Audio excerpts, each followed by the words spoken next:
Okay, so I'm going to first give you a disclaimer. I'm an empath, so that means I may cry. The disclaimer is you may cry too.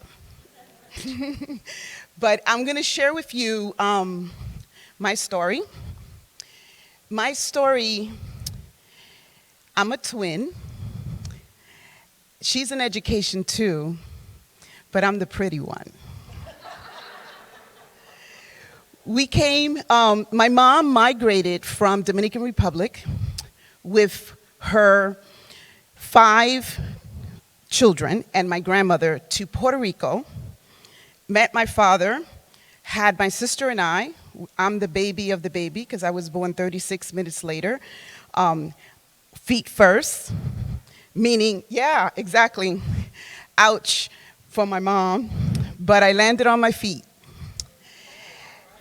And from there, she migrated to the Bronx, New York, the Boogie Down Bronx, and that's where I live now.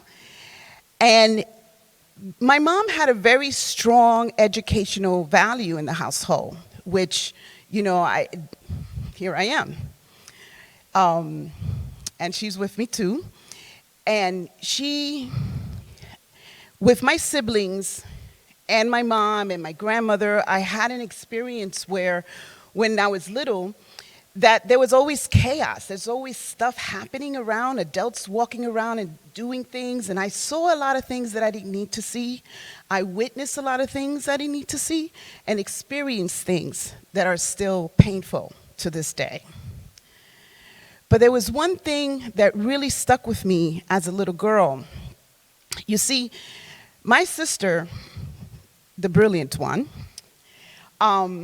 always scored very high on her academic scores. And Sonia, that would be me, scored low on her reading and writing, constantly, all through my K-12 experience. I remember going to resource rooms. I remember being pulled out. I remember being put in separate, circles, divided. And I have to say, I struggled, but I didn't struggle academically. I struggled with my self-worth. I struggled with my confidence. I have one experience that was very, we talked about parents and families. My grandmother, coming from Dominican Republic, had a 3rd grade school experience. So she didn't read and write. She had to write an X to sign her name. And one day, I was probably like 7, 8, maybe 9, I'm not really around that time. She was waiting for a letter in the mail. And I just happened to go to the mail and find this letter. And boy, was I so excited. I was like, Mama, here's the letter. Here's the letter that you've been waiting for. Could I read it? And she snatched it out of my hand and said, no, you can't read. Your sister will read it. For the rest of my life, I struggled with knowing, am I smart enough? Am I enough to do anything, really? Because the experience that I had was not just my experience. What I'm experiencing in my career is that it's many of our young people's experience. That because they can't do one academic duty or mark, they feel like they can't do anything. So we are dealing with a we're dealing with a situation that we're in crisis emotionally, capacity-wise, because our kids don't believe they can. So I want to share with you our program where we want to really look at how could we transform our environment to, no matter what our children's academic capacity is, they will thrive. So I want to introduce to you these 3 pillars: permission, process, and purpose. And you're going to see the very common thread that has been happening throughout this conference. Yesterday, many like-minded, Robert, speakers stood up here and said pretty much what I'm going to say today. Dr. Ginger, thank you for, opening up the door for my talk, because we're saying the same thing. Transformation doesn't happen by us doing the same thing.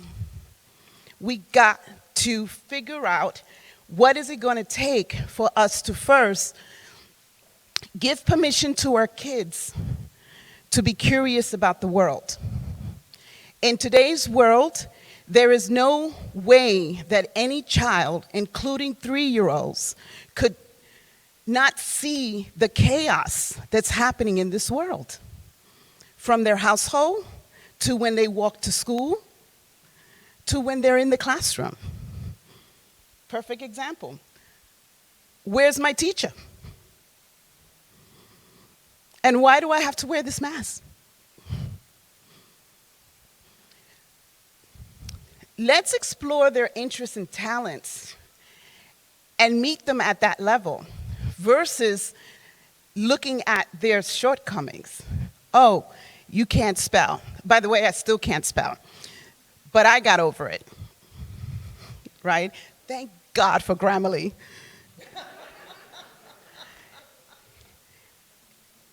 And let's explore their ideas.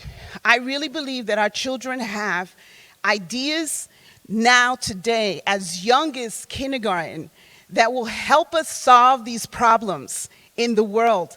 Because the more we listen to them, the more we have the opportunity to say, ding, oh my God, that is brilliant. Let's work on that. Process. Process comes from how are we teaching in the classroom. 80% of the classroom time is teacher-led.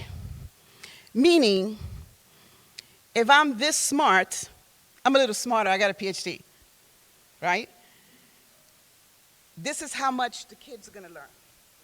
They can't learn more than I do because I'm the one leading. But why don't we flip it? Why don't we have 80% of the classroom being student-led? So it's no more up to what I know.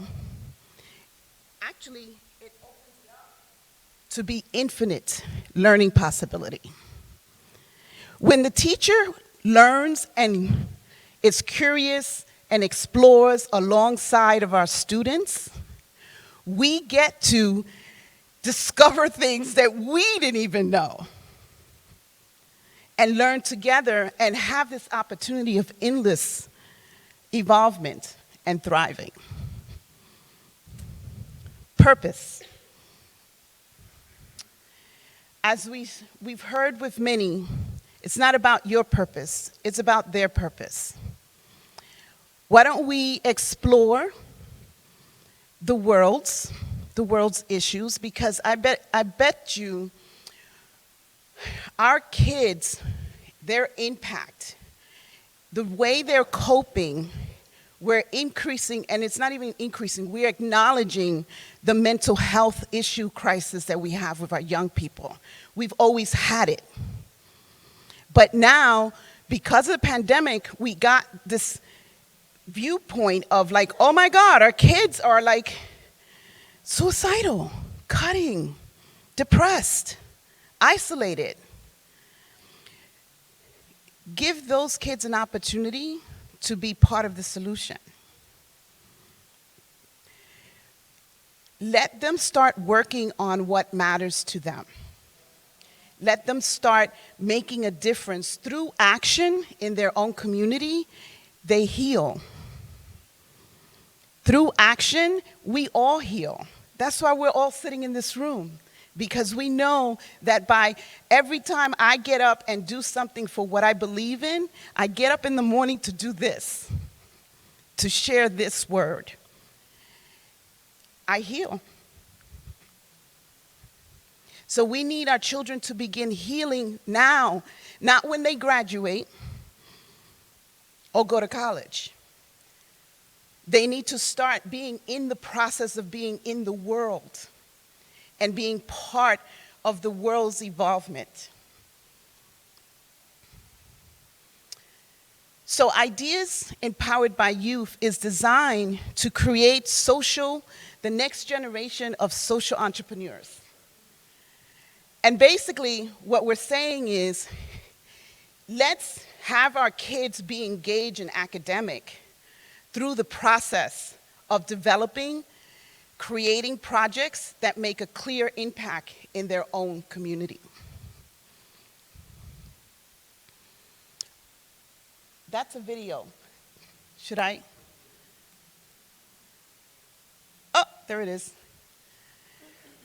So this is a competition that we had with high schoolers. We spent 12 weeks with them and teaching them how to create a pitch deck, a business pitch deck. They explored the United Nations Sustainability Goals, went deeper in a particular area of world issues that they were interested in, and then created a business idea that mattered to them. My experience has been with young people in the last 3 years that we've been piloting this program, that when you give them a choice of where they want to work in, like the issue, most of our kids choose mental health. I tell you that, that says a lot, because they want to make a difference with mental health. So this is a short video of the experience we've had with the pitch competition. Oh, could you turn on the video?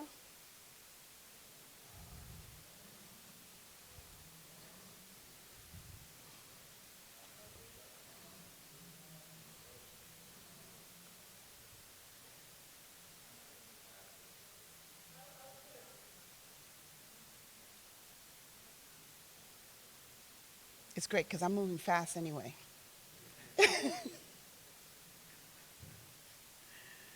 So let me keep talking about this competition. So we had about 20 young high schoolers join the competition, 6 teams, and they pitched to professionals, businessmen and women, as well as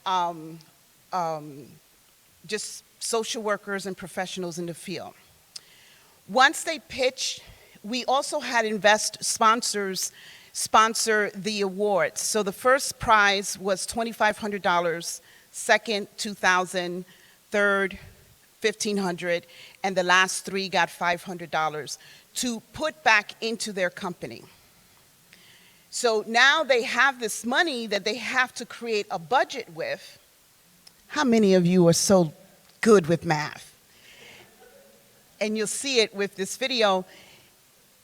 They created a budget not only with their winnings, but with their family and friends investment and their own money that they put in. They also will continue for the next 6 months, which they're right in the middle of, to be mentored by a professional, a business person, for the next 6 months on continuing to create goals on a quarterly basis to get their business off the ground.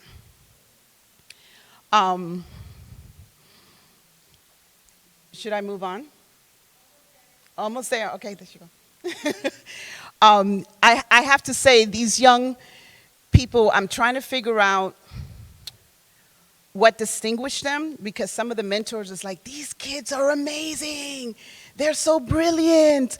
How did you do this? And I'm like, I didn't. They did. They showed up that way. They showed up that way. We have kids from all of New York State, New Jersey, and Pennsylvania who are part of this competition. We did not have a criteria on what's your academic status in order to do this this event. So, ready?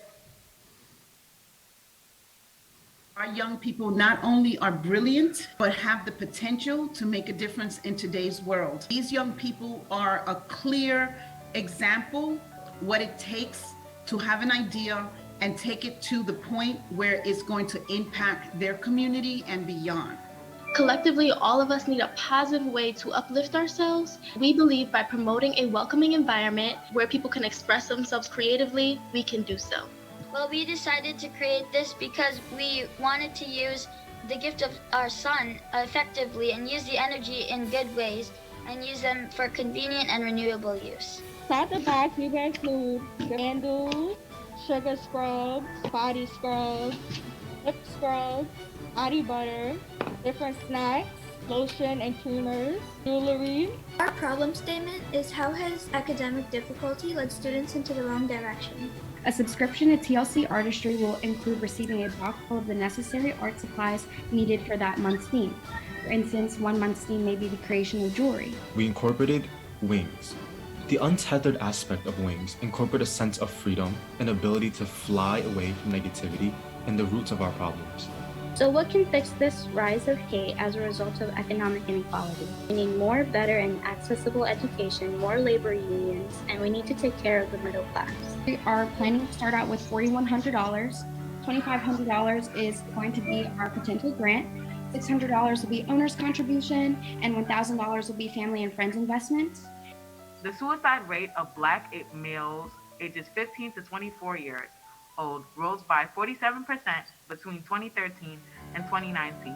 During an interview with Dr. Freeze, a psychology professor, our survey consists of 50 random students, majority in high school and a few in middle school, and our goal is to gather information and statistics on the need of our audience. The chart illustrates that around 85% of students say that they were stressed out with high expectation and bad grades, and approximately 80% expressed interest in a website that will assist them.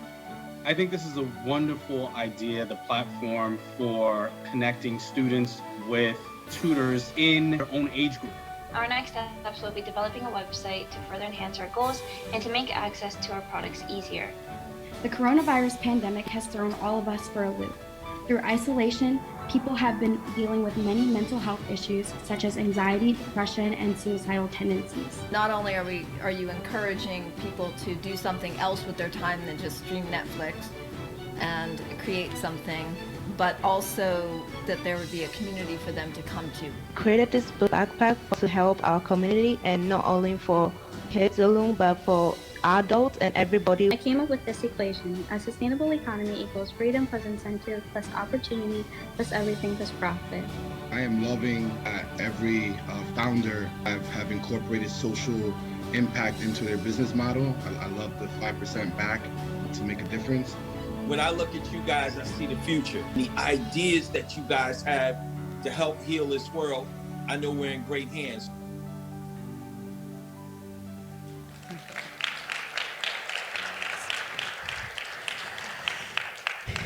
I would definitely like to invite you to our showcase in July, so you could witness their brilliance. They're responsible to elevate their business deck to a room full of professionals. Now, next, when we're ready.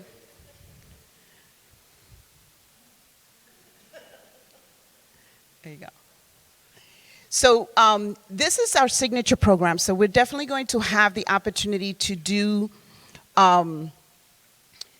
another round in September. We're going to recruit kids from all in the East Coast, and we would love to duplicate this on the West Coast as well. Learning outcomes, job readiness skills. Tell me if you don't see job readiness skills in these young people that you just witnessed. Social emotional learning. The interesting thing, right, so I facilitated this series with these young people, and we will all come into Zoom. None of them will turn on their cameras unless I ask them to. And when I say to share, they will give me an emoji. And so as a teacher, I needed to realize, it's like, okay, this is the way it's going to be.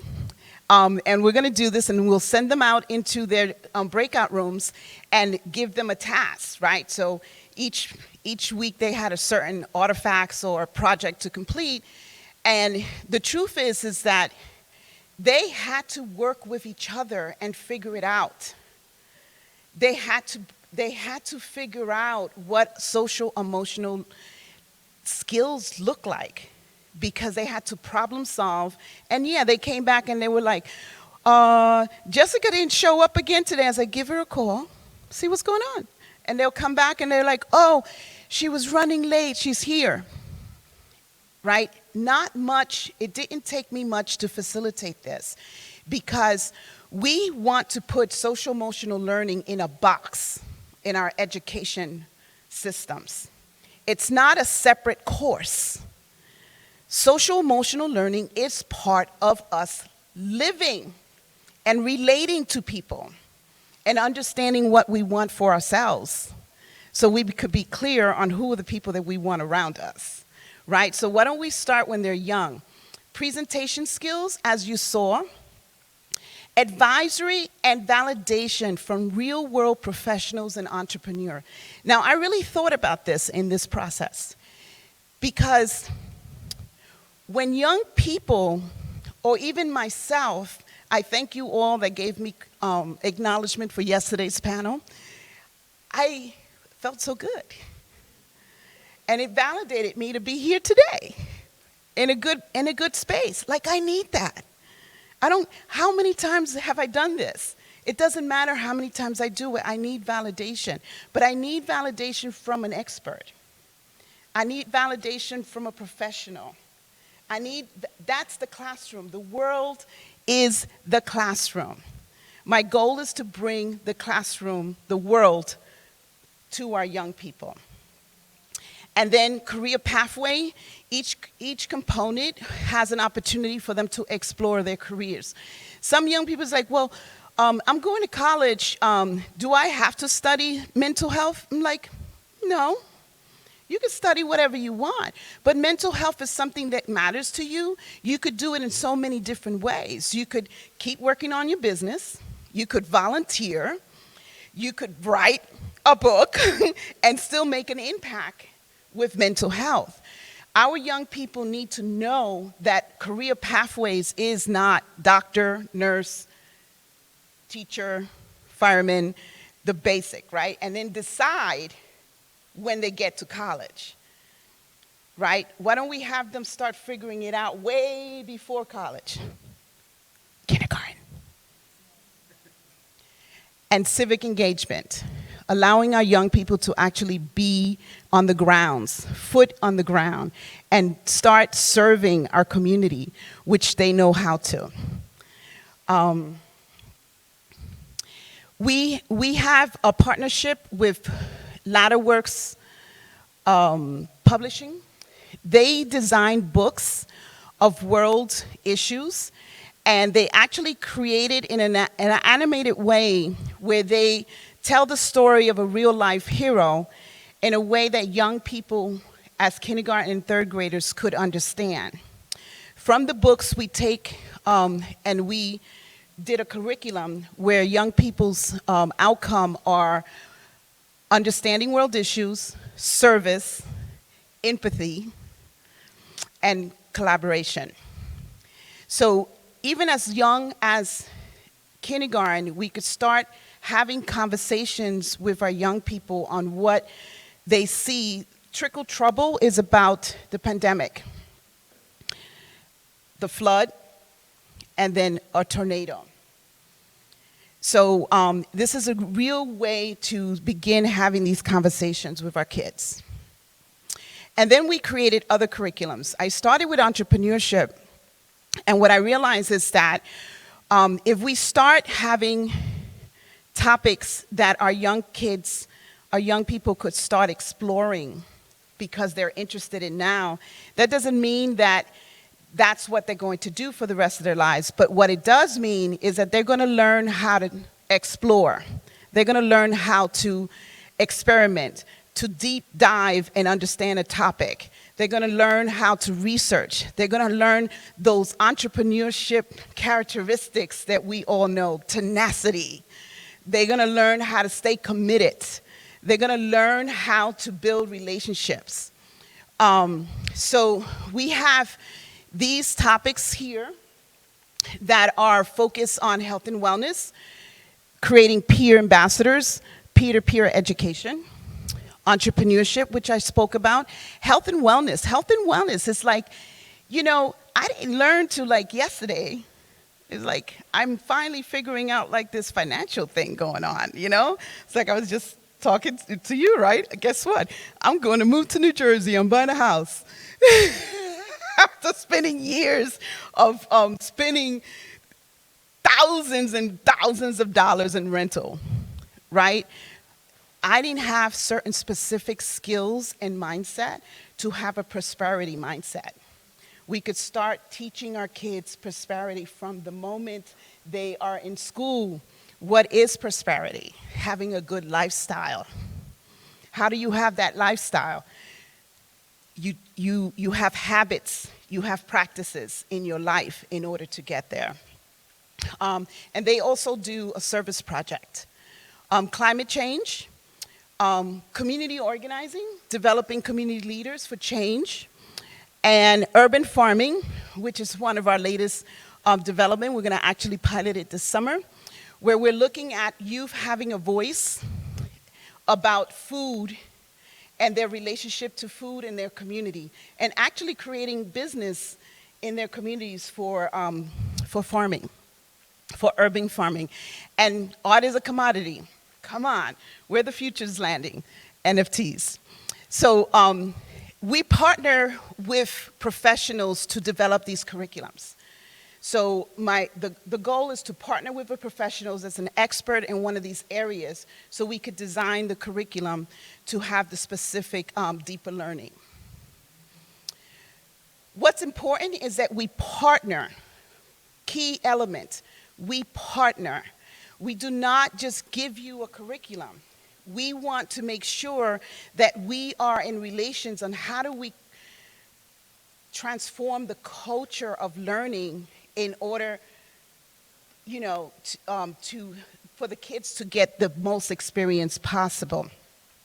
This summer, we're going to pilot evidence-based research for 21st century learning, and I'm really excited using this curriculum. So when we talk about measurement and an actual portfolio and experience, we want to figure out, well, how many of our kids actually develop the skills of 21st century learning? So here's a quote I would love to leave you with. The illiterate of the 21st century would not be those who cannot read and write, but those who cannot learn, unlearn, and relearn. Alvin Truffler. I'm going to leave you with this and say thank you for having me today. And I'm also going to have a request that I would love as many of you as possible to partner with me to be in the world classroom with our young people. And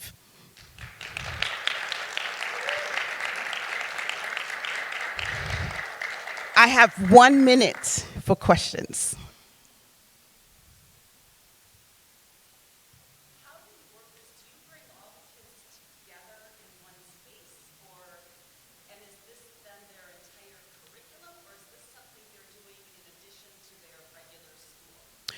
Right, so, you know, I thought about that really hard because I don't have the capacity by myself to transform the education system. So yes, I am promoting it as an extracurricular, and I'm also promoting it could be in schools as well, because it allows it, we have units, right? So the units could be stretched out to the whole school year, and the teacher could put their own expertise, their own specialty into each unit. So it allows for deeper learning as well as continuum, right? So if the group, after they do the climate change and they create they create a proposal for changing behavior, well, next quarter, semester, we could actually implement it. Let's talk about how do we implement this proposal that just been approved by the principal. Thank you for that.